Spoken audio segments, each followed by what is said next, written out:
Each nervous system is shaped differently for how it wants to come back in repair and with whom and about what specific rupture. So the curiosity again is, what does that nervous system need in this moment to come back into repair, to come back into connection? And it's important that we keep asking that question, right? Because it changes.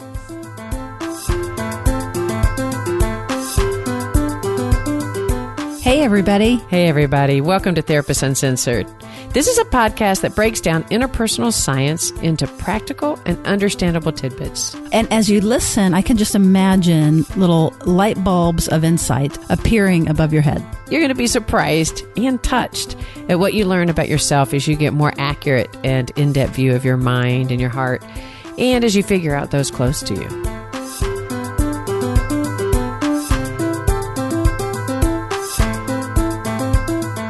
Therapist Uncensored brings you decades of experience with interpersonal psychotherapy, relational neuroscience, modern attachment, and anything else they think will be helpful in healing humans. Now, here are your co-hosts, Dr. Ann Kelly and Sue Marriott. Hey, everybody. Sue Marriott here with Therapist Uncensored, and I cannot tell you how thrilled I am to have a master clinician on with us today to help us translate polyvagal theory to real life. And by real life, we mean in the therapy room, but also just in people that are listening for themselves or personal reasons.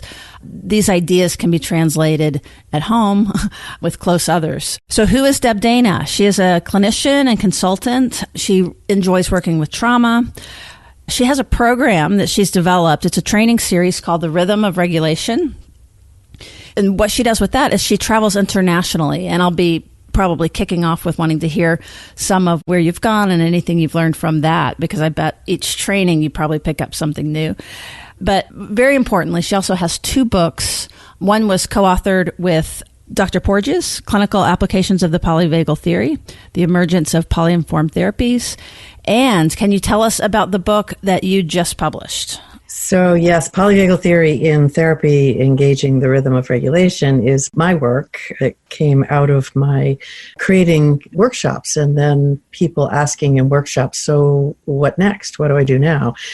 And I decided, well, let me put it in some sort of format that can get out to the larger public. So that is the result of that. And what I love about it is that I got to, explain polyvagal theory in user-friendly language in the first section, but then really dive into my mapping process and a lot of experiential exercises that really exercise your social engagement system, exercise the vagal brake, and really help shape the nervous system towards safety and connection.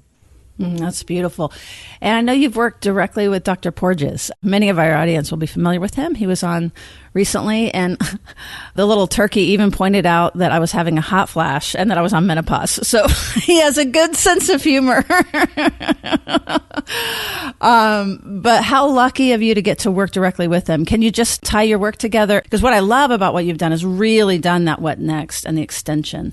But we might have a step back and talk about your relationship with Dr. Porges. Sure, yeah. So Steve is a dear friend and collaborator, and we met after I read his book, which will give you a bit of a look into my brain and who I am. I'm a neuroscience geek, so I read his book and loved it and got in touch with him. I was working with a group here in Maine, I live in Maine, who one of our missions was to bring presenters and speakers to Maine to create a community here of people who were neuroscience informed. And so Steve very graciously said he and Sue, his wife, would love to come and both present. She's discovered the role of oxytocin.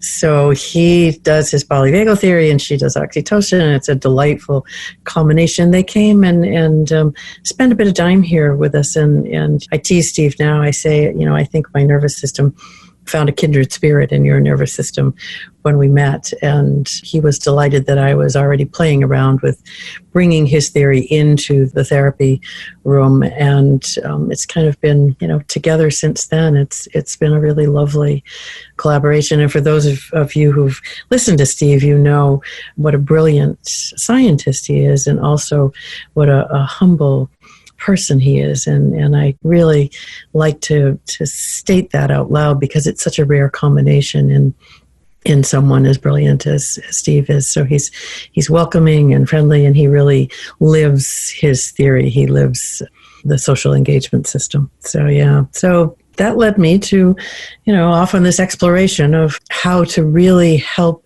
clinicians and clients understand the nervous system. And I think my goal is not only to have people really understanding the nervous system, but becoming active operators of their own system. So my work is an approach to therapy. It informs models of therapy. I think it's a missing piece for many people in really understanding this really magical thing just happened in therapy, whether I'm the therapist and it happened or I'm the client and it happened, but I don't quite know what that is. So polyvagal theory really puts the scientific explanation underneath why what we're doing is working. And for me, that became a very important piece for me as a therapist, so I could replicate what I was doing, but also for my clients so that they could be out there in the world dealing with dysregulation and moments of distress and understanding how their nervous system could support them in moving back into safety and connection. Well, I think you and I may be a little bit kindred spirits as well, because I helped a group form here in Austin, Texas, that has been going now for 15 years studying attachment and neuroscience. So we have a really large community here that just eats up this material. And so it's really, I'm so happy to hear about it elsewhere, because I've looked around actually. And even when I was with Global Associations for Interpersonal Neurobiology, there was an international program, and it was really hard to find the local group that connected. So that is really incredible. Now, one of the things we're going to focus on today is the application. But before we do that, there'll be some concepts that we want to really get out there. And one of my favorite things, and I'm not sure if you said this or Dr. Porges or who, but like this notion of story following state. I really love it. I almost, want to have it out there. So maybe that would be a way of picking up story follows state. What does that mean? Yes, and I was actually just writing a piece this morning about that. I think it's so important that we humans are meaning-making beings. And what happens in our biology is that our nervous system starts having a response to what is going on in the world. And it does this through a process called neuroception. So we might as well put neuroception in here right now as well. Neuroception is the way the nervous system is looking inside your body, outside in the environment, and between your system and another system, another person's system, for cues of safety and danger. And as those cues come in, the nervous system enacts a response. It moves us either into safety and connection or into one of our survival responses. And as that information from the nervous system gets fed up to the brain then tries to make sense of what's happening by making up a story. And so that's why we really understand that the story comes out of the state. So the easy way that we teach it is story follows state. And many of us don't like to think that. No, absolutely not. It is that person that is upsetting me. Yes. And so, it takes a little shift there. It's really, and I guess, I'd like to say this is a paradigm shift. Polyvagal informed approach to therapy is a paradigm shift. It's asking us to really look at the biology that is bringing a story alive. It's asking us to look at a client or our own behaviors and say, biologically, the emergent properties of this state are bringing these beliefs, these behaviors, these feelings to life. So it's going underneath the story. So we're always looking under the story to what's the state. So if we think about that clinically, clients come to us with a need. They have an identified problem that they want to work on. And I always say, this is what you came to therapy with, right? But this is not where we're going to work. We're going to set this over here because we're going to work here.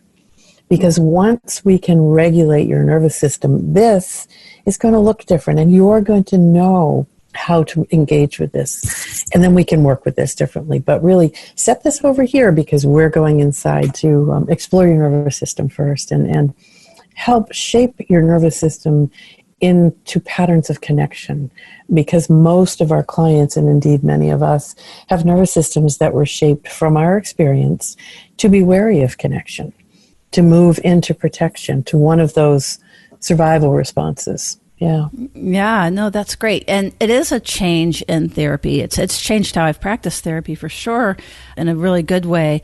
But I just think of all the models that the focus is on insight. Even the idea of sort of narrating what's happening, still important because that's still going to provide this integration. But that basically anything that's an explanation or insight or, an understanding tends to be cognitive, right? That's a thought. That's not what you're describing as neuroception. So sometimes I tell people, if you're speaking in paragraphs, that's okay. But we're hearing what your brain is generating. I do love story, and story is so important. And the last piece of the approach I teach is restorying. So we do get to restory. However, in the beginning, I tell clients, we're going to listen to the story of your nervous system. Rather than the story that's coming out of your brain, we're going to listen to the story of your nervous system and see, how that's informing your daily experience. And now, how does that connect and relate to the traditional attachment styles and what many people are familiar with, those different categories or spectra? We talk about it on a spectrum. On a spectrum, sure, the continuum of, yes. So we talked about neuroception. We're going to talk for a moment about hierarchy and co-regulation so that we can move into attachment. So co-regulation is a biological imperative, meaning that we don't survive without it. We come into the world wired for connection, and we have that need throughout our life. In the very beginning, how we are met begins to inform our attachment style, right? So, as Steve says, your autonomic state is a preamble to attachment. So your nervous system sets the stage for attachment. And then we have these three states that our nervous system moves us through: the safety and connection, which is ventral vagal. And if we're met by a nervous system that is in that ventral vagal state of safety and connection, that welcoming, that compassion, that ease of back and forth, we're likely going to have a secure attachment style, because we've been met by somebody with that, and it's been nurtured in that way. And then we have these two survival states. We have the sympathetic nervous system, which is a system of mobilization. We think of it as fight and flight, but it really is, more than that. It's mobilized energy in service of survival. And then the other, which is the dorsal vagal collapse, disconnect, immobilizing state, also in service of survival. But if you're met with a nervous system that is living in either sympathetic or dorsal, your nervous system is going to feel the danger of being in connection with a nervous system that's in a survival state. And so, your nervous system is then going to move into one of those other attachment styles. I often think that if my person who is my caregiver in early life is sympathetically mobilized in that very active way, I've often observed my clients will have that sort of anxious attachment style because they're looking over there to try and figure out, how do I regulate that nervous system? And so what I know about myself comes through what I know from that other system. And then if I'm met with a dorsal vagal system that's disconnected, isn't really present, I find that avoidant attachment style is often what results, because I can't depend on the other person. They're not really present for me, so I have to depend on myself, which is that avoidant style. And then, of course, if you're in relationship with a nervous system that moves between dorsal and sympathetic, that present, not present, that mobilized, disconnect, I think you're often going to then have that corresponding disorganized attachment style, because there just was no safety anywhere, but, inside, outside, or between, there was no safety. And that, I think, leads to more for a disorganized style. So see if that fits with your thoughts about attachment. Well, absolutely. Intuitively, they map onto each other so nicely, but I wasn't quite sure from an empirical, you know what I mean, from the attachment research, if they found that. And I think that we are more. But one of the interesting things that I was noticing is folks that have a more vigilant, we call it kind of the red side, kind of more activated system, and, again, run it up the line, no blame. But interesting to me was that sometimes it would actually flip, so that the intrusiveness was met with defense, and they ended up with children that were a little bit more, I call it like zipped up. And then the reverse being true, that kids would try to reach the folks that were avoidant, which is it's a nuance of a difference. But I think the biggest thing is just a real validation that the neuroscience does map the attachment literature roughly. More than one person has said to me, why do we need the neuroscience if we understand attachment? Isn't it the same thing? And I have said more than once, well, why do we need attachment if we have the neuroscience? And of course, neither of those things are true. They blend and they go right together, and they inform each other. They impact each other. Yeah, because I do like understanding my clients, attachment style. And, the question that I'm always looking with my clients is, how did your nervous system get shaped? Not specifically what happened, although the details of what happened are interesting and also important at some point. But the real question is, what was your nervous system's response to what happened? Mm-hmm. So that's really where we're working with when we work through a polyvagal lens. Like, how did your nervous system end up the way it is right now? How are these habitual response patterns created, and how do they work in your life now?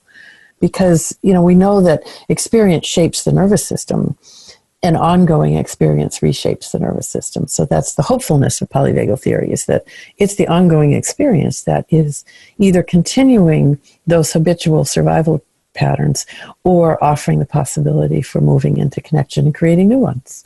Oh, isn't it lovely? Like, I always say neuroplasticity works both ways. We better work on our story so we're not continuing to deepen the... Because the nervous system, like the brain, makes no moral meaning of anything, right? The nervous system simply enacts a response in service of survival.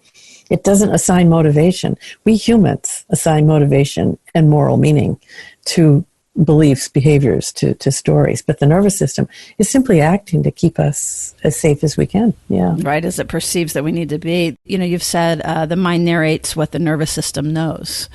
So that's kind of capturing what you're saying there. And again, I think it's so exciting because it's so non-shaming. Like you said, it takes out the moral, and it changes the feeling of the inquiry, because now I'm interested in myself as a young person, not that I'm an idiot adult or that whatever the negative talk is. Right. You talk about shame, which shuts everything down. Shame just stops everything. But when you can reduce shame, when we can say that, this thing that's happening to you right now, this story or this behavior, it's your biology at work. Then shame reduces, and when shame reduces, curiosity arises, right? And curiosity is really our best friend. Yeah, and compassion down the road. I say, if I can get curiosity, I'm there, and then compassion will come. But boy, curiosity is that glimmer of, now we can work, right? Right. Just be a neutral scientist and observe.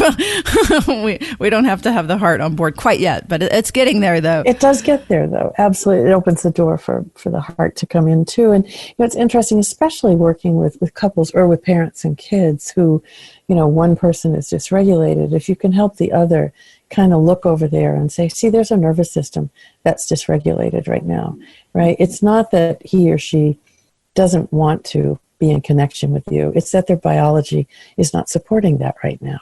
And it becomes a very different experience. Absolutely. And what's nice is that you don't have to know 500 things about the brain or anything like that. It's this universal, just a few things universally. So that's handy. It makes it great. Yeah, I like to say that polyvagal informed therapy is simple, not easy. And people ask me all the time, how do you know what state your client is in? I said, well, you ask them, right? So, the first thing I do is I create a map. We create an autonomic map. And then the essential question becomes, where are you on your map right now? Right? Because first of all, I want you to get good at knowing where you are. I want you to get good at tuning into your nervous system, because I think that is something many of us don't know how to do. And secondly, you're the expert on your nervous system. And you're going to tell me right where you are. And then we're going to know, what do we do? Because if you're in a sympathetic survival response, we have to figure out, how do we discharge some of that energy safely so that you can come into connection. But if you're in a dorsal vagal collapse, there's no energy to discharge. We have to gently bring some energy on board so that you can come into connection. And that's what I love about this so much. If you can identify where you are, it informs exactly what to do. Right. Now, one of the things I really liked about what you did is not only did you do the sort of the ladder down, but you also just even made it even more simple, which was, are you kind of headed down, or are you in a ventral vagal state that kind of reinforces itself? So if you don't mind describing that, that might be either way. If you're somebody who's familiar with this or not, this is such a fantastic, it's almost like, which road are you on, right? Right. Yeah. So the ladder is the simple way of just really placing yourself. Ventral vagal's at the top of the ladder. Sympathetic, you move down to the middle, and dorsal's at the bottom. And it makes, intuitive sense. People look at it and go, oh, that makes sense. The trick then is not just to place yourself where you are right now, but to be able to track, where am I going? Am I maintaining my safety and social engagement, or am I beginning to head out of that into sympathetic? Because remember, this is a hierarchy. We know where we're going. When we leave ventral social connection, we head to sympathetic mobilization. And if that doesn't solve the problem that our nervous system has tried to work with, then we're going to head to dorsal vagal disconnect. And so, Steve's brilliant work gives us this predictable hierarchy. So, in the beginning, we're really tracking across time. And in a session with a client, once we've mapped their first ladder, we understand the system, I stop frequently and say, so where are you now? And where are you now? Because there's an ongoing flow of state shifting that happens all the time. Sometimes a big shift happens and we see that, we feel it, we know it. But often it's a nuance that's happening. So I might be feeling just a little bit of unease. So I'm heading a bit towards sympathetic, but my foot's still firmly planted in ventral, and as a person running my own system here, I need to be able to track that. As a clinician, I want to track that with my client, and many, many models track, right? The thing that I think is different about a polyvagal informed approach is that I'm helping my client track and notice and name. That's the essential skill. You notice and name. So where are you right now? And name it. And let's turn towards it for just a moment and listen in. What is it trying to tell us? And then we come back. So that ability to know where I'm headed is key. And then once I get to sympathetic is that place in the middle where there are two ways to go. There are two pathways, right? I can either come back to ventral, which is my hope, and what I hope to help my clients do, or we're going to plunge into dorsal. Ventral is where it's our social engagement system is active and online. I can connect both inside to my own system, and I can connect out here in the world to other people. I'm engaged. I can offer support. I can reach out for support. It's the place where health, growth, and restoration live. So the emergent properties of ventral are an experience of well-being, right? Whereas the emergent properties of sympathetic are danger, anxiety, frustration, anger, disconnection, survival. And the emergent properties of dorsal are collapse, some flavor of numbing, fuzziness, dissociation. I'm no longer here. And again, those emergent properties are really important to get to know with each client, because unless you're in ventral, you cannot be engaged with another. You're biologically unable. Here we are with biology again, right? So, you and I at the moment are sharing a lovely ventral vagal state because we can do this back and forth and be engaged only from ventral. Do you find yourself using actual brain anatomy, talking about the amygdala, the prefrontal, or do you kind of stay away from that? I really, so far, have stayed away from it. I really like people to just be in their nervous system. I even stay away from asking questions like, how are you feeling right now? Or, what do you think about this? Because I really want them to stay rooted in their nervous system. So the question is, so how did that land in your nervous system? Mm-hmm. Or what's your nervous system telling you right now? So of course you have to have some prefrontal in order to answer those questions, but I'm really trying to stay away from all of those connections in the beginning. Yeah. Totally. And so that's kind of the latter related to danger, but you also described the latter related to safety a little bit. I mean, the brilliance of Steve's, early work and of polyvagal is that it outlined not only fight, flight, but it told us how that dissociation and disconnect happens. And that is the other end of the vagus nerve. That's the earliest survival response. And the newest part of the nervous system is the ventral, safe, social, connected, which also is vagal. So we have this one nerve that brings us these two extremes of response. So yes, we're trying to shape our system towards getting to ventral and then being able to stay there. And ventral vagal moments, these micro moments, are really what we're working with in the beginning. They happen all the time. But if we're not on the lookout for them, we move right by them. And to think about the brain just for a moment, we do have a negativity bias, where our brain is set up for survival to pay more attention to negative than positive. And so, we have these micro moments of ventral vagal, and we need to notice them. We need to stop and notice and name them, and either do that savoring experience, which is like a 20-second staying with, or, I call finding glimmers, and glimmers are those micro moments that come into real, oh, there's a glimmer. Right. And oftentimes in the beginning of treatment, I'll ask my clients, at the end of the day, can you look back on your day and find 3 glimmers? Right. Because we often have a day that has a mix of nervous system states. That's the norm. Right. We're not always in ventral, nor do we want to be. But for many of our clients whose lives are fairly trauma filled, they don't recognize that, oh, my nervous system also knows ventral. And I tell clients now that I think there's an inherent longing for the nervous system to be in ventral, and it knows how to get there. Mm-hmm. So when we're working, we're just reminding the nervous system of that pathway to ventral, and it knows it. And when it gets there, it wants to stay there. So it's on our side. And for many people, relationships have been the danger place. And so in the beginning, it is pets. That's another mammalian system we're connecting with. Pets, nature, music, art have been shown to be pretty predictably activating of this ventral vagal state and of glimmers. So yeah, we look in those places in the beginning, and then we can turn towards the finding safety with another person. Mm-hmm. Absolutely.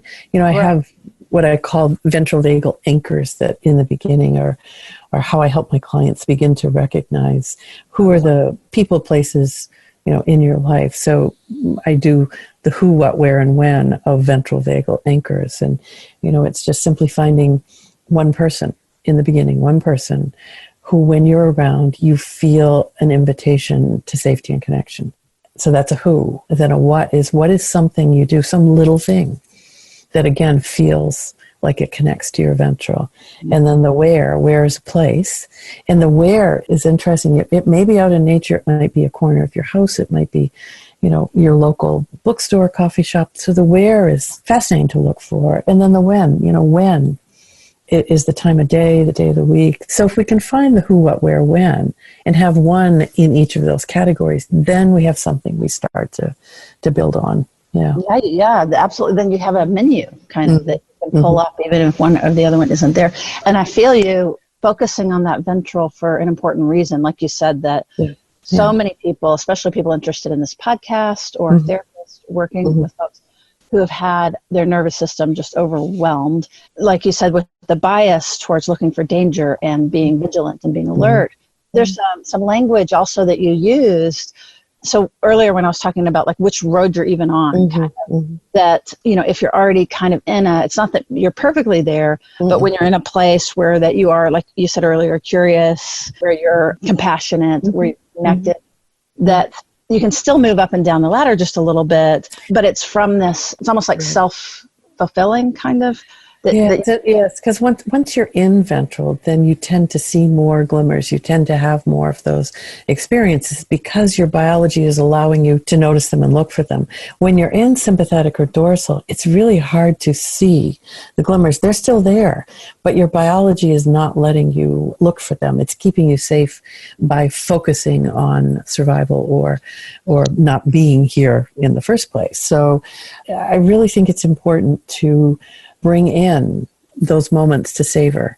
I will do that with clients. We'll be in a session and there'll be this hint of a ventral vagal moment and I'll say, ooh, can we stop there for a minute? It feels like that might be just a moment to recognize and savor. 20 seconds, and then we're right back, in the story. It's just these little drops of ventral that begin to move into the system and then begin to shape it in different ways. Paul Gilbert says, little and often is the way change happens, and the nervous system, attunes to that. We do small things often. We don't need a huge ventral vagal experience. We just need these micro moments, but we need to take them in and notice them. So, yeah. Like you're saying, you're not always in ventral vagal, but being able to recognize that you're not and move yourself the ladder, move yourself into a bit more of a curious place that is building the structure. Yes. That is actually the work. It's not that you're doing it wrong. It's that is the work. Yes, exactly. Exactly. And also I think of a long time ago with John Gottman in his research lab, and one of his big findings had to do with, how many bids for connection and teaching couples to recognize the bid. And so now I think what we're saying from a polyvagal theory is like looking for those glimmers, and catching the glimmer and then glimmering back. Or exactly. What I'll say a lot of times is catching the tail wag. Yeah, you're talking about reciprocity, right? The back and forth, and the co-regulation, and the co-regulation. And what I liked about what you said that reminded me that yes, it's not. We're never going to be in ventral all the time, nor do we want to be. That the difference between well-being and dis-ease, if we say it that way, is that my nervous system has a flexibility in being able to come back to ventral. And the difference between health and dis-ease is rigidity of response, right? So a rigid responding nervous system, it's what we do. We get pulled into sympathetic or dorsal, we get stuck there. We can't find our way home to ventral. And the work is in finding your way home to ventral, not in not being dysregulated, but in flexibly finding your way home. Absolutely. Yeah, and that fits so much with Dan Siegel's work around integration and or even the attachment literature, where it's not that someone who is either earn secure. I'm all for earn secure because me too. Yeah. But some of you who got it naturally, it's not that you don't dysregulate. It's that, like you're saying, that there's more of a flexibility. And what did you say earlier? Amount and frequency and duration. You used also a couple of just like curiosity and compassion and connection. Those are all on one side. To me, it's very helpful also to ground the other side, because sometimes when we're there, we don't know that we're there. And you used a couple of terms. If we're competing, if we're, the other side, if we're critical or criticizing, whether it be of ourselves or to someone else. Yes. Of course, or if we're collapsed. So yes, yeah, because we humans compare. That's how we kind of find our place in the world. It's not a bad thing to compare. What happens if I can stay in that state of safety and connection and curiosity, then you and I can compare our lives and our work, and it's a delightful experience. If, however, I lose my anchor in ventral and I end up, at first in sympathetic, where I'm beginning to feel there are two comparisons. There's the downward comparison, that competition. I have to be better than you. It's a zero-sum game and I can't lose. Or the upward comparison is that place of you're better than I am and I might as well give up now, which takes me to collapse. So once I head down that side, that pathway, I need to find a way back to ventral in order for us to be in connection, because we've gone out of connection and we're now in a competition rather than collaboration. Another way I like to think of it, particularly related to collapse, is that when we are in, dissociation or just really that almost fainting, falling feelings, that we typically would need help to come up. And it might not look like we jump to ventral vagal. It might actually look like we finally get pissed and start defending themselves. Mm-hmm. Yes, we want to be careful. When someone comes out of that dorsal collapse, they have to come through some mobilization. Yep. And if that mobilization isn't well tended, it does look rather messy. When clients start coming out and they'll say, I was so pissed this week at my partner, I often go, yay, right? You're on your way up. We just have to keep going. Let's not stay there in the pissed off sympathetic. Let's keep coming up to ventral. Yeah. But to recognize it and really honor what the nervous system is doing in service of your survival, whether it's, bringing you up the ladder into something that looks a little messy, or whether it's taking you to that dorsal, taking a step back and disconnecting.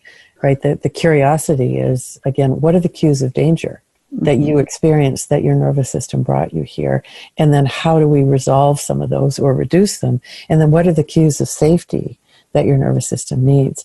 Because that is important. It is a both and. It's not only taking care of the cues of danger that helps us come into social engagement and health. It is also actively experiencing cues of safety.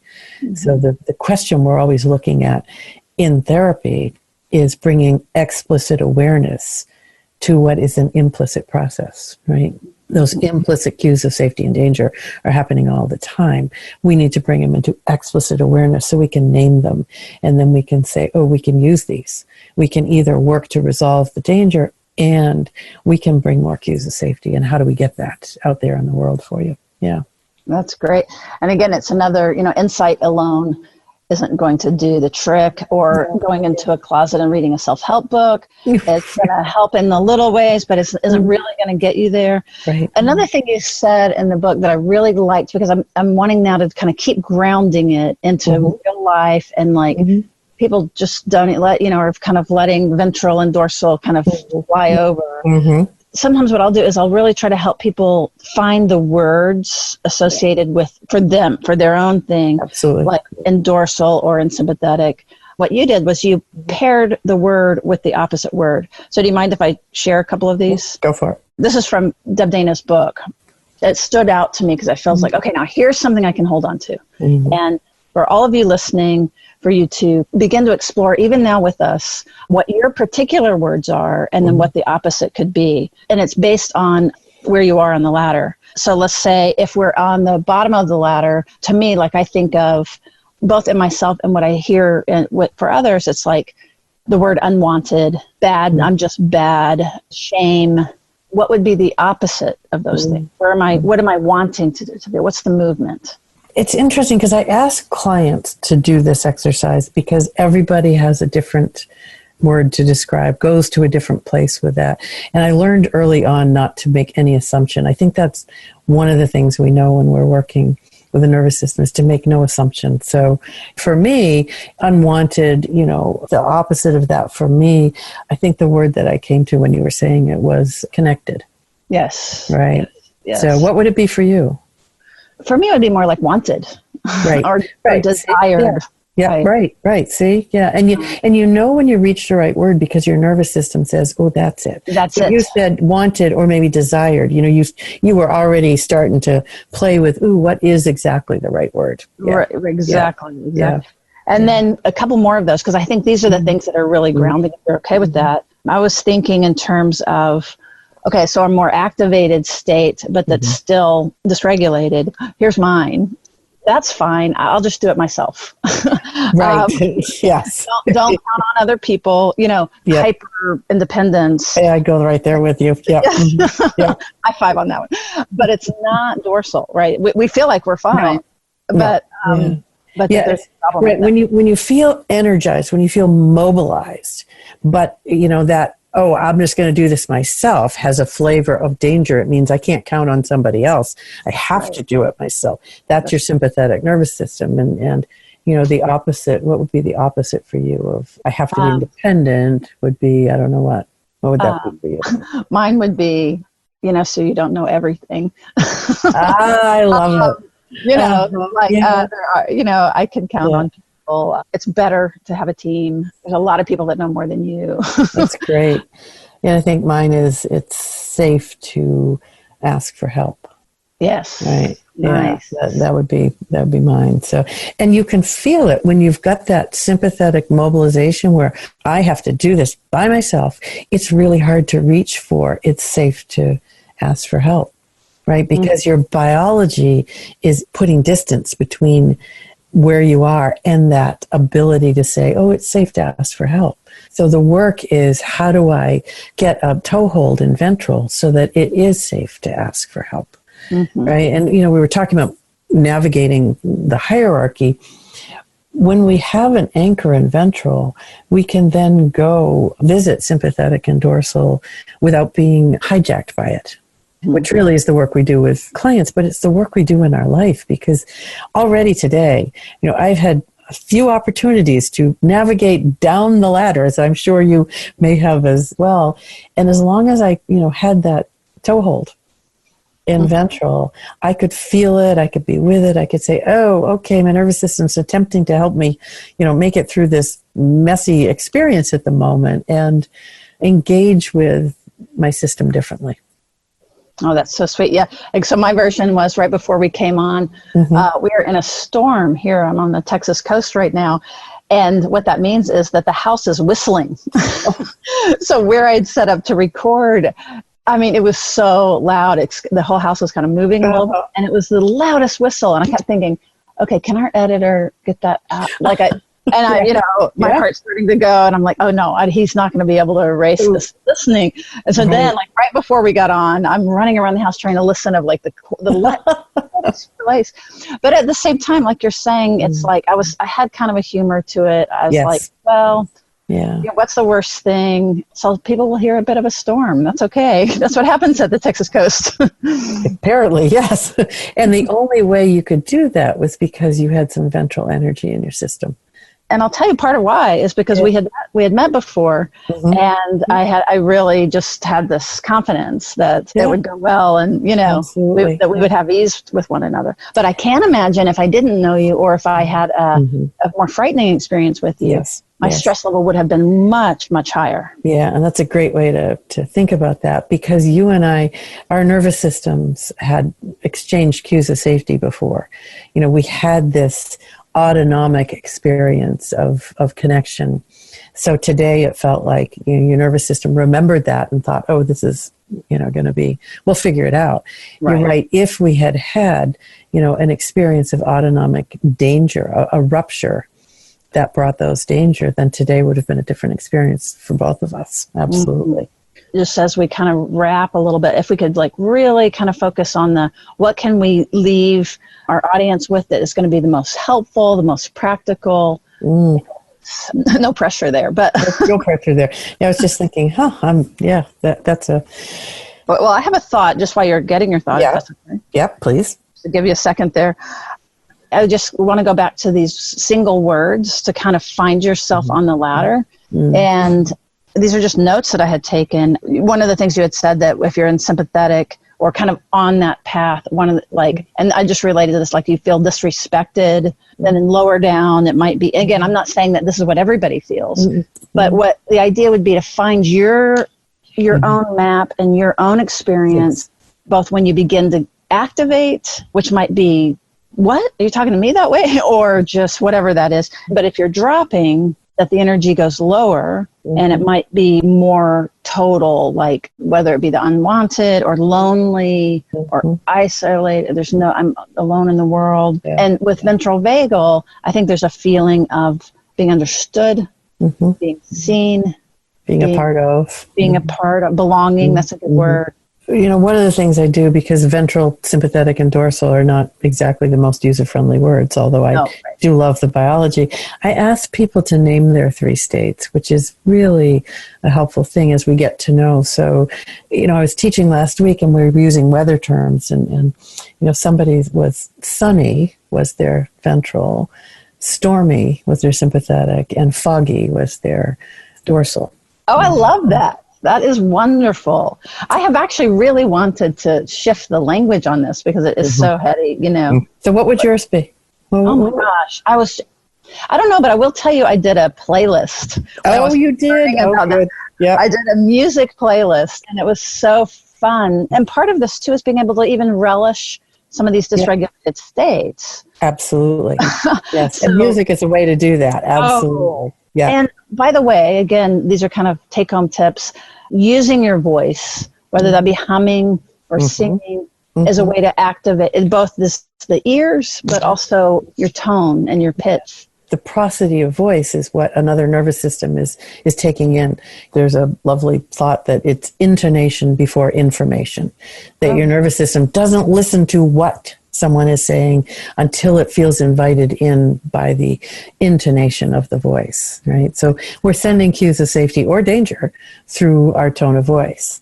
So if you're in a dysregulated state and you're conveying that through your prosody, the other nervous system, the other person is probably not going to be listening to what you're saying.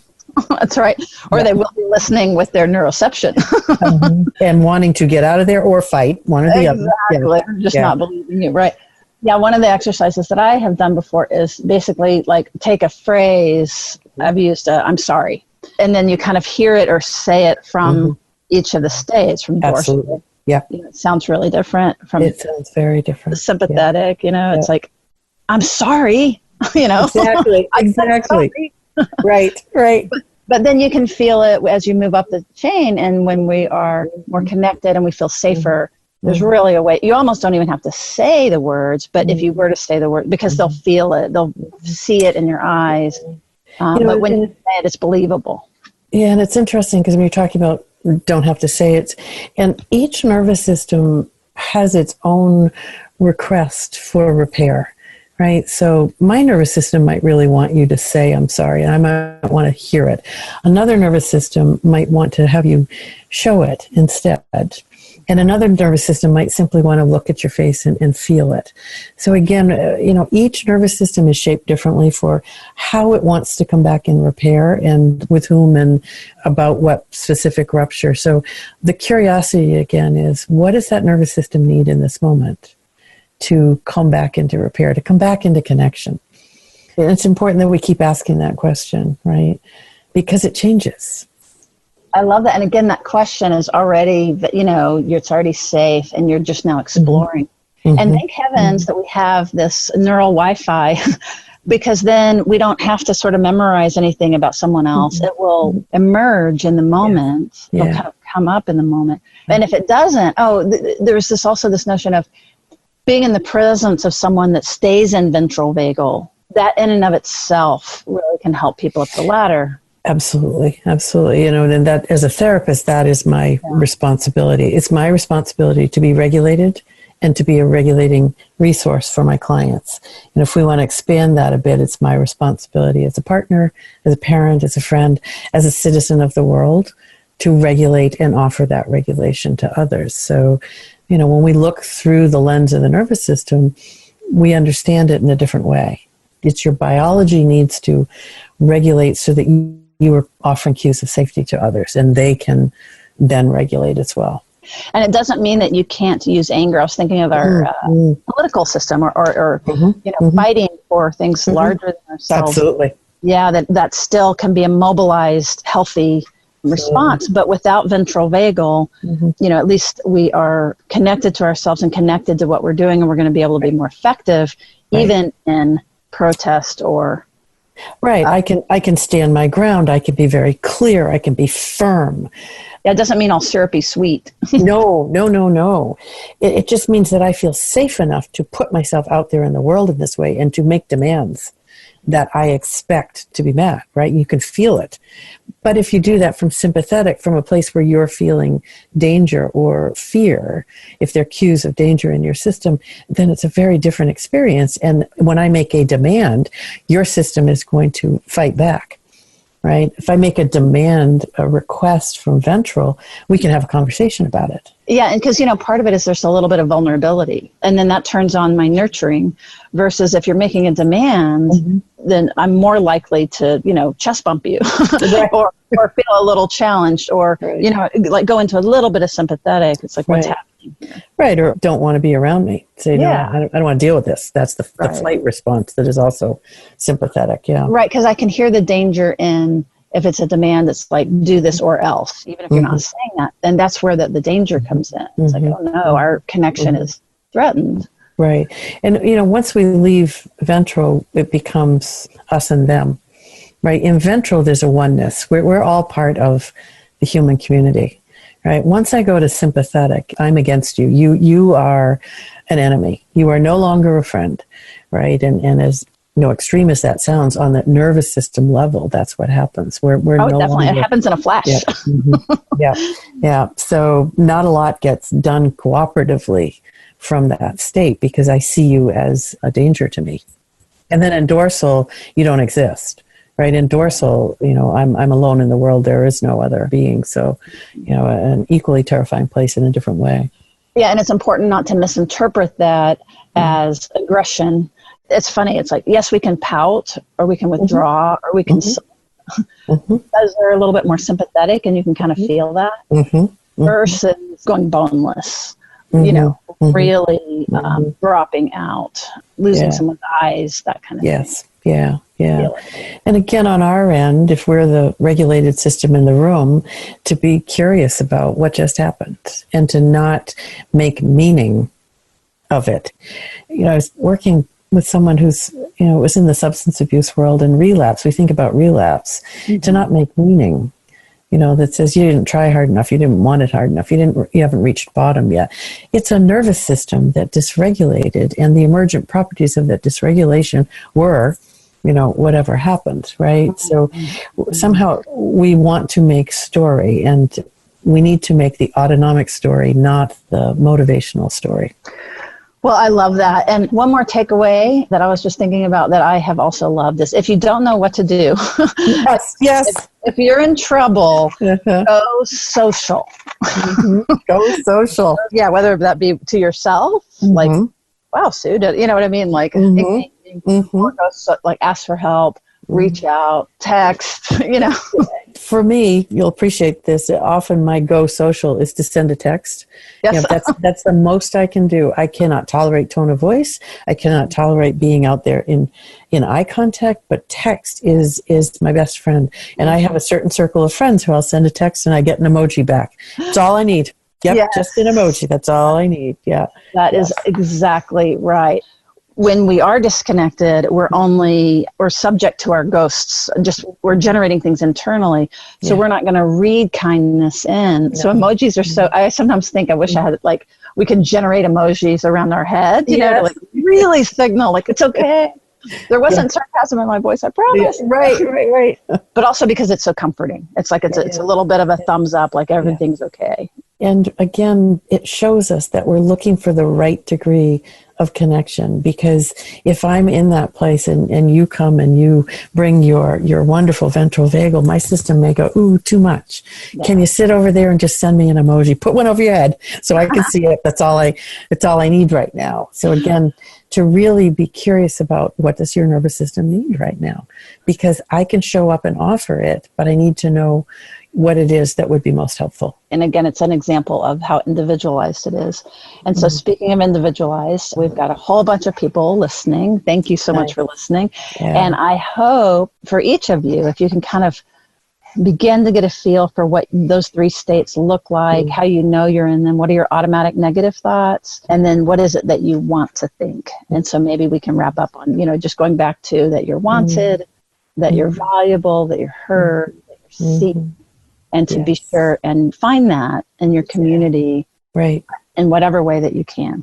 And when we find it, when we feel it, we then offer it back in return. Yeah.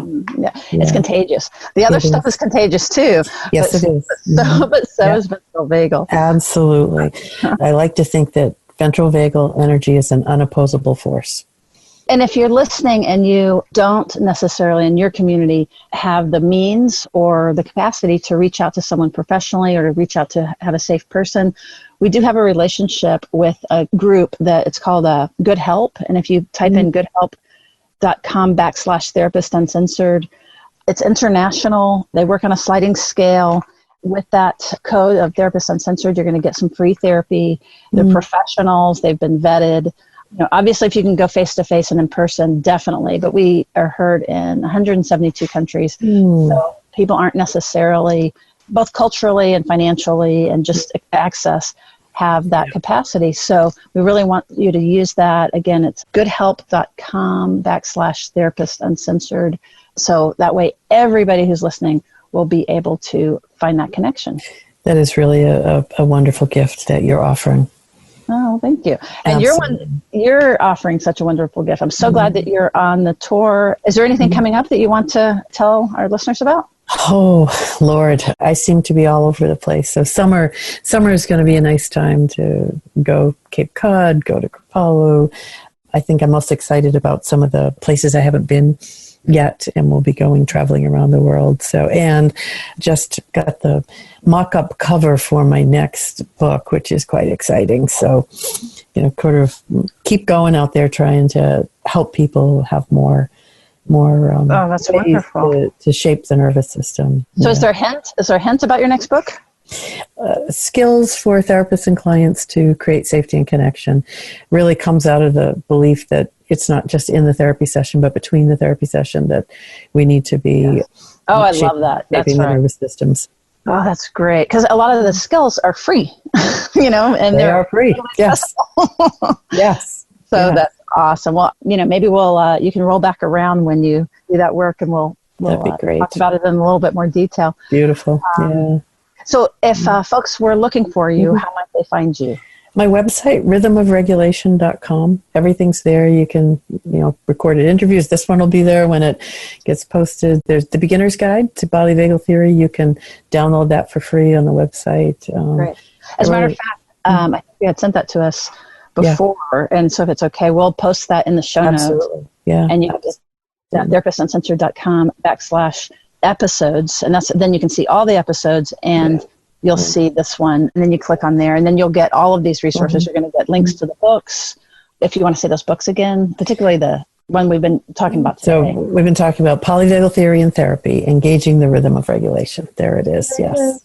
It is a very practical book. It really is. And even though it's written for clinicians, I have a lot of people in the world who are not clinicians who email me and say, I'm using your map, I'm doing this with my partner, so it's pretty user-friendly.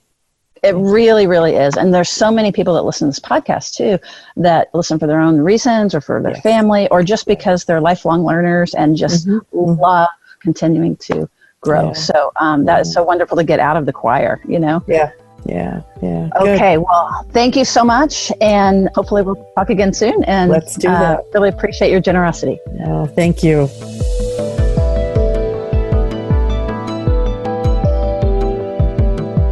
Therapist Uncensored is Ann Kelly and Sue Marriott. This podcast is edited by Jack Anderson.